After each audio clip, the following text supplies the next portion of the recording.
Il suono delle campane e la recita del rosario dal Duomo di Treviso a quello di Castelfranco alle tante parrocchie della diocesi che hanno voluto unirsi per lanciare un messaggio forte e rompere il silenzio su quanto sta accadendo a Gaza. Non c'è più nessuno che riesca a capacitarsi di quello che sta succedendo e siamo tutti presi dal dolore, alle volte anche dall'angoscia e dall'impotenza e continuiamo a non essere tra i potenti della terra.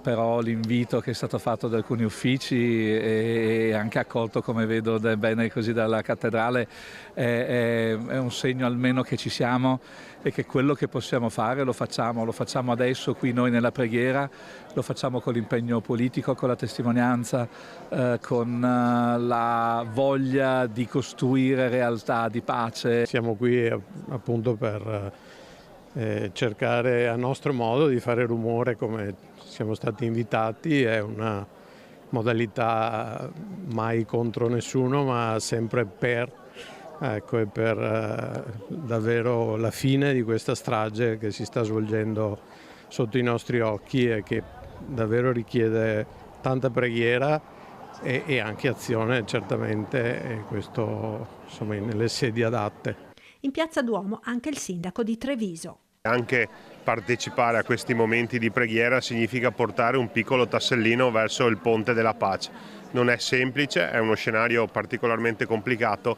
però è nostro dovere crederci e quindi ringrazio tutti quei cittadini che hanno dedicato la loro domenica sera semplicemente per stringersi attorno alla preghiera.